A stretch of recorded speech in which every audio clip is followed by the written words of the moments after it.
Hello everyone! This is me again, asawa ni Takusa, and I am back with another mini vlog! Nangangalahati nga na naman ang January, kaya dapat productive tayo. Lagi nga talaga nauuna sa akin gumising si Takusa. Mahaba din talaga kasi ako matulog. Kung hindi pa nga niya binuksan yung ilaw, hindi ako magigising. Sabi ko pa naman maaga akong gigising dahil mamamalengke kami ng pang 1 week na ulam. Kaya hindi talaga kami nakakapag-breakfast kasi tanghali na kami gumising. Yun nga talaga yung kagandahan sa nakabukod kayo, hindi ka mahihiyang gumising ng tanghali. Nagkape nga muna kami tsaka kumain ng tinapay bago kami lumabas. At dahil nga tanghali na akong gumising, ako na yung nagsaing. At syempre, ang bumubuo ng araw ko, yung mga free parcel na pinadadala sa akin. Etong free parcel pala galing sa TikTok, nag-a-affiliate kasi ko. At sobrang thankful ko nga dahil ang dami ng shop yung nagtitiwala sa akin. At sa mga gusto nga bumili sa TikTok shop ko, click nyo na lang yung link sa comment section, ilalagay ko dun yung link ng shop ko. Ngayon nga ay nandito na kami sa palengke, malapit lang kasi sa amin to. Bibili kasi kami ng pang 5 days na ulam.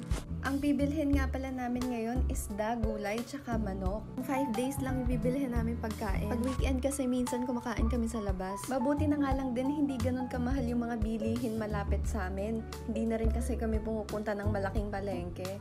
Simula nga rin nung kinasal kami, natuto na rin ako mamalengke. Dati nga ay takot na takot nga ako mamalengke. Baka kasi dayain nila ako sa presyo. Dito nga pala kami madalas bumili. Mura lang kasi yung tenda rito ni nanay.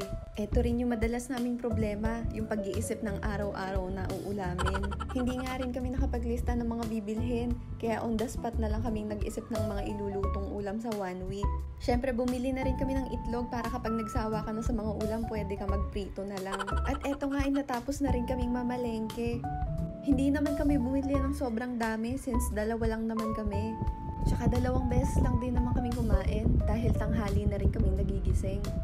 Lunch lang tsaka dinner yung kinakain namin. Pagdating nga namin ay pinasok na ni Takusa yung mga pinamili namin. Syempre iniiwan din namin yung aso namin kasi baka makawala, mabilis kasi itong tumakbo. At nagpresenta na nga rin si Takusa na siya daw magliligpit nito at maglilinis.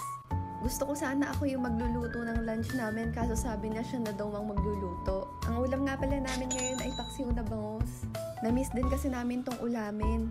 Lately kasi yung ulam namin puro gulay. Mga ginisang upo, patola, mga ganun ba. At eto na nga yung mga nabili naming ulam for 5 days. Tuesday naman bumili kami ng pang-adobo. Wednesday naman yung tokwan na ihigisa mo sa cauliflower na mayroong oyster sauce. Tapos sa dinner gagawa kaming okoy. Thursday naman magugulay kami, magpapakdet. Sa dinner naman magpiprito lang kami ng talong tsaka galunggong. And syempre Friday naman magtitinola kami para may mainit na sabaw. So yan yung meal plan namin for 5 days. Feeling ko nga sobra-sobra pa to, aabot pa to hanggang linggo.